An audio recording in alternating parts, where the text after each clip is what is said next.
नमस्कार दोस्तों, मेरा नाम है दीपक और मैं आज फिर लेके आया हूँ एक बेहतरीन टॉपिक जो आपकी नॉलेज को एनहेंस करेगा।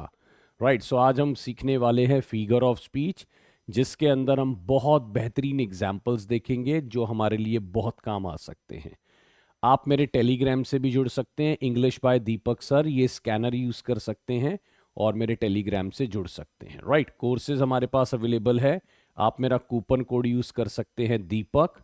ठीक है, बिहार शिक्षक भर्ती में लेटेस्ट बैच अवेलेबल है, उसमें भी आप जुड़ सकते हैं। 2.0 जो बिहार शिक्षक भर्ती है उसमें, और गाइस सीटेट के हमारे बैचेस है उसमें भी आप लोग जुड़ सकते हैं।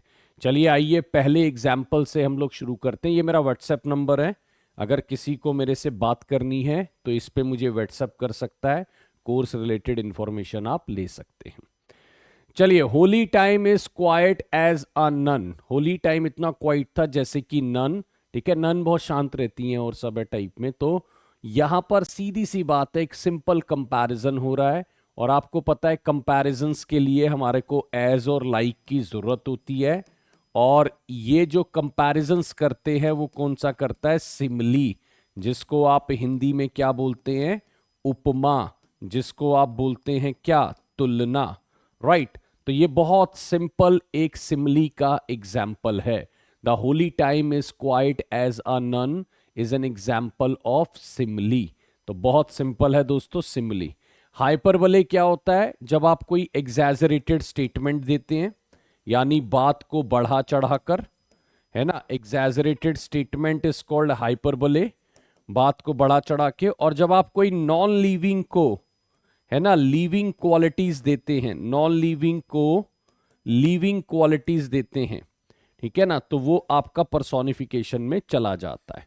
ठीक, चलिए आइए नेक्स्ट की तरफ बढ़ते हैं। He is too fond of red tape. अब देखिए, आपका वोकैबुलरी अच्छा होता है तो आपको पता होता है यार ये रेड टेप क्या होता है।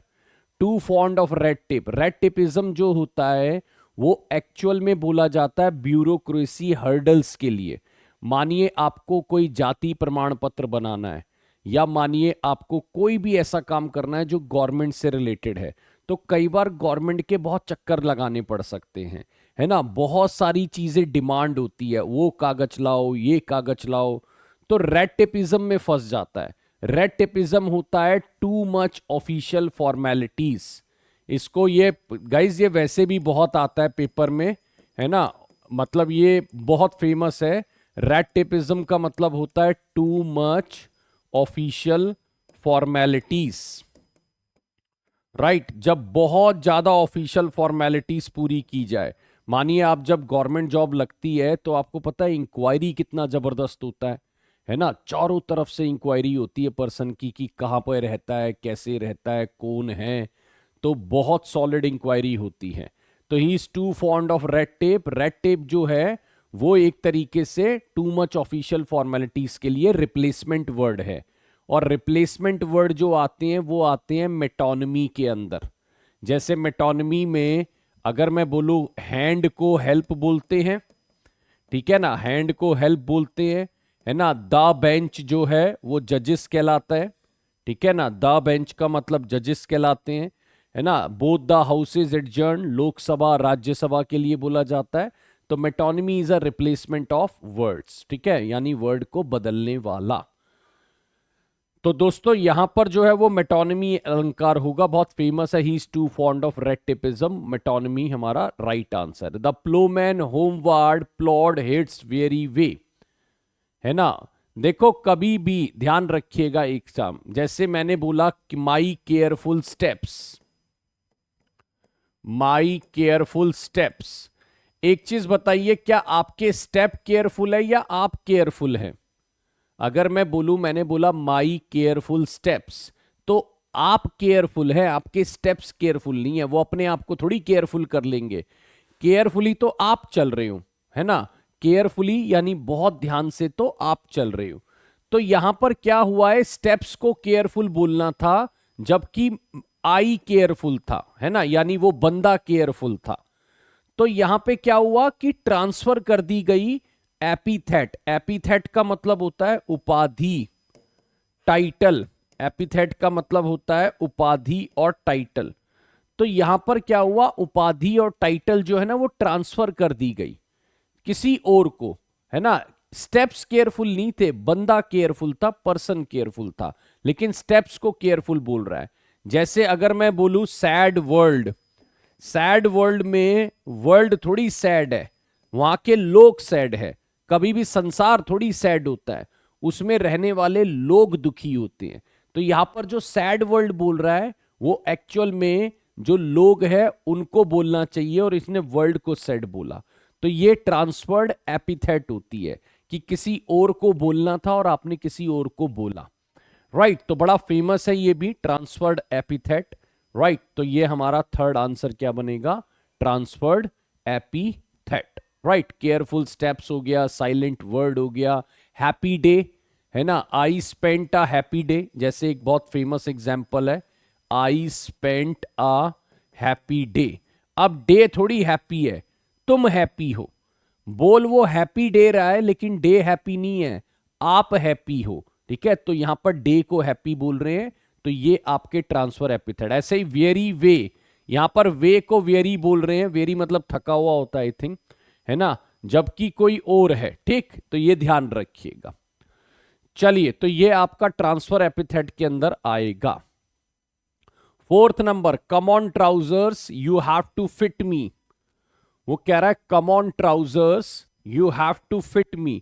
देखिए किससे बात कर रहा है, ट्राउजर्स से बात कर रहा है। अगर आप देखेंगे तो ये किससे बात कर रहा है, ये ट्राउजर्स से बात कर रहा है। दोस्तों एक चीज ध्यान रखना, ट्राउजर्स से कोई बात नहीं कर सकता, है ना, ट्राउजर्स एक नॉन लिविंग चीज है। अब क्या करते हैं लोग, इसको ना पर्सोनिफिकेशन लगा देते हैं। दोस्तों यहां पर वो ट्राउजर को पुकार रहा है, संबोधन कर रहा है ना। तो जब वो ट्राउजर को पुकार रहा है तो ये पर्सोनिफिकेशन ना आके, है ना, संबोधन करना, पुकारना, ये सब आता है आपका अपोस्ट्रोफी में। संबोधन करना और पुकारना ये किस में आता है, ये आपका अपोस्ट्रोफी में आता है। ठीक है, ये ध्यान रखिएगा। ये आपका किसके अंदर काउंट करोगे आप, ये आप काउंट करोगे अपोस्ट्रोफी के अंदर। ठीक है, पुकारना, संबोधन करना, तो ये उसके अंदर आपका काउंट होगा। राइट, चलिए बहुत अच्छी बात है ना। हाँ जी, 4 क्वेश्चन हमने कर लिए हैं बहुत शानदार तरीके से। हाँ जी, next one, work to live and do not live to work, है ना, work to live, do not live to work. देखिए अब अगर मैं बात करूं यहां पर, ये बहुत शानदार एक नया है जो शायद मैंने कम ही पढ़ाया होगा कभी, लेकिन लिटरेचर वाले आप लोग हैं तो उनको ज्ञान रखते होंगे। ये है कियाज्मस। देखिए यहां पर क्या हो रहा है, सेम चीज को जब आप आगे सेंटेंस में रिपीट कर दें ऑपोजिट वे में, है ना, सेम चीज को जब आप रिपीट कर दें ऑपोजिट वेट में, जैसे यहां पर आ रहा है वर्क टू लिव, वहां आ रहा है लिव टू वर्क, सेम चीज है बस ऑपोजिट वे में रिपीट हो रही है, तो ऐसी चीज को आप खियासमस बोलते हैं इंग्लिश के अंदर, ये ध्यान रखना। तो यहां पर बहुत सिंपल है, ये आपका ये चीज थी, इससे आप इसको ऑपोजिट वे में रिपीट कर रहे हो, तो ये आपका चलेगा खियासमस। राइट, ये ध्यान रखिएगा। तो सी फॉर कैट जो है वो हमारा राइट आंसर है, सी फॉर कैट जो है वो हमारा राइट आंसर है। ठीक है, ये ध्यान रखिएगा, सी फॉर कैट हमारा राइट आंसर है, ये ध्यान रखिएगा। चलिए, his hair was as golden as the sun. अब देखिए बड़ी सिंपल है, उसके हेयर इतने गोल्डन थे जैसे कि सन हो, और होता है गाइस, सन भी चमकता है, हेयर भी चमकते हैं, तो ये हाइपरबले में नहीं जाएगा। कई लोग इसको क्या समझेंगे, अरे कितनी बड़ा चढ़ा के बात, कई लोगों के गोल्डन हेयर होते हैं और सन भी गोल्डन होता है ना। तो यहां पे सिंपल एक कंपैरिजन चला है, यहां पर एक बिल्कुल सिंपल प्लेन कंपैरिजन चला है, तो इसको मैं सिमली के अंदर ही काउंट करूंगा। इसको मैं किसके अंदर काउंट करूंगा, इसको मैं सिमली के अंदर ही काउंट करूंगा, ये ध्यान रखना। His hair was as golden as the sun. चलिए 7 नंबर, है ना, Gilbert gave up the ghost, Gilbert gave up the ghost, Gilbert नहीं बोलेंगे, आई थिंक गिलबर्ट बोलेंगे इसको, है ना, कंफ्यूजन रहती है। अच्छा, गेव अप द घोस्ट जो है वैसे वो यूफेमिज्म भी है, गेव अप द घोस्ट जो है वो यूफेमिज्म भी है, यूफेमिज्म होता है टू डाई के लिए, इसका मतलब होता है मरना। तो मरने को गेव अप द घोस्ट भी बोलते हैं सॉफ्ट लैंग्वेज में। यूफेमिज्म का मतलब होता है जब आप कोई हार्श वर्ड को, मरना इज अ हार्श वर्ड, उसको आपने जैसे बोला पास अवे, आपने जैसे बोला गिव अप द घोस्ट, है ना, और एक और होता है किक दी बकेट। ठीक, तो कई बार ये जो होते हैं ये यूफेमिज्म के तौर पे आ जाते हैं, बट यहां पर नहीं लगा रहा हूं क्योंकि यहां पे ये भी साउंड है सेम, ये साउंड सेम, ये साउंड सेम, तो यहां पर आप एलिट्रेशन में इसको लेके जाएंगे।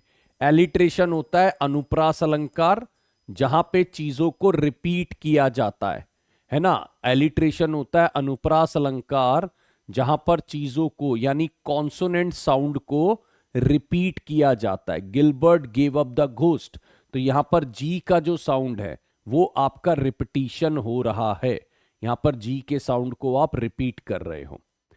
चलिए, I am confident, sorry I am strong, I am confident और आई एम कैपेबल, ये जो अगर मैं बात करूं तो यहां पर क्या हो रहा है, I am I am I am. जब ऐसी चीज रिपीट होती है सेम चीज, है ना, जैसे मैंने बोला मैड वर्ल्ड मैड किंग्स, जैसे मैंने बोला mad world mad Kings, right, तो यहां पर जो है ना ये मैड वर्ल्ड मैड किंग्स, तो यहां पे मैड और मैड रिपीट हो रहा है, ठीक है ना, मैड वर्ल्ड मैड किंग्स, यहां पे मैड और मैड रिपीट हो रहा है, तो ऐसी चीज को आप एनाफोरा बोलते हो, जहां पे आपके शुरुआत के क्लोजेस के वर्ड या पूरा क्लॉज जो है एज इट इज रिपीट होता है।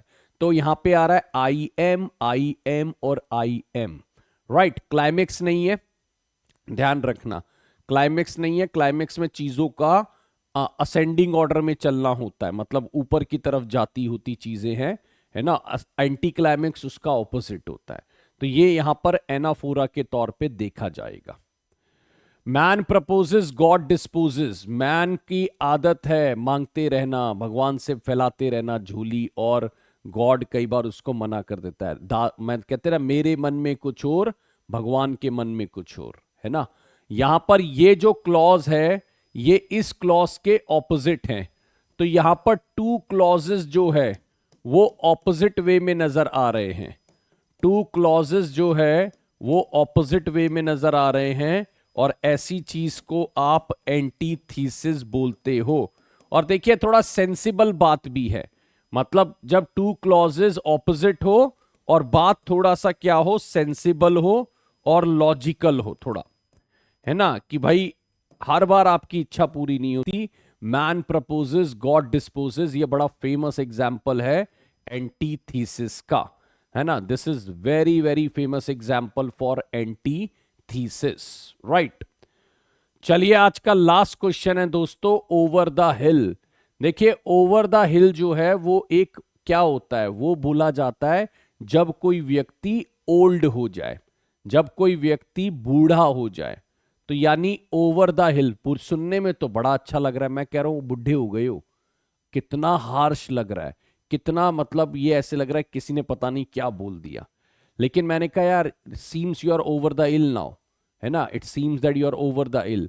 तो ओवर द इल सुनने में अच्छा लग रहा है ना, तो ये किसके लिए होता है, ओल्ड पर्सन के लिए, यानी ओल्ड पर्सन जो है वो थोड़ा हार्श वर्ड है, और ये जो है थोड़ा सॉफ्ट वर्ड है। हार्श वर्ड को सॉफ्ट वर्ड में कहने को हम इंग्लिश में बोलते हैं यूफेमिज्म। यूफेमिज्म होता है कठोर शब्दों को सॉफ्ट शब्दों में बोलना, कठोर शब्दों को हार मतलब जैसे अगर मैं बोलूं ना बिटवीन द जॉब्स, अनएम्प्लॉयड होता है कोई, तो हम बोल सकते हैं बिटवीन द जॉब्स है। अनएम्प्लॉयड के लिए आप क्या बोल सकते हो, पर्सन जो है वो बिटवीन द जॉब्स है, राइट। बिटवीन द जॉब्स का मतलब क्या होता है, जब दो, मतलब इसको ऐसे बोल सकते हो अनएम्प्लॉयड, बिटवीन द जॉब्स सुनने में अच्छा लग रहा है ना, बिटवीन द जॉब्स क्या लग रहा है आपको सुनने में अच्छा लग रहा है। पास्ड अवे बोलते हैं, है ना, जैसे अगर मानिए कोई अंडर प्रिविलेज्ड है, ठीक है, तो हम ये नहीं बोल सकते ना मतलब गरीब, गरीब बड़ा हार्श वर्ड है, अंडर प्रिविलेज। हैंडीकैप बोलना थोड़ा मुश्किल है ना, थोड़ा हार्श वर्ड है। Differently abled, right? तो ये ध्यान रखिएगा। तो ये जो है ये आपके यूफेमिज्म यूज होते हैं और डेली लाइफ में भी हम लोग बहुत यूज करते हैं यूफेमिज्म का। ठीक है, तो दोस्तों ये मेरी तरफ से 10 क्वेश्चन थे फिगर ऑफ स्पीच के। आई होप आपको पसंद आए होंगे। आप मेरे से कांटेक्ट कर सकते हैं ऊपर दिए हुए नंबर पे, और मेरा English by Deepak sir Telegram है, उस पर भी आप लोग जुड़ सकते हैं। तो आज मेरी तरफ से इतना ही था। शुक्रिया आने के लिए, thank you so much. Bye bye everyone, bye bye, thank you.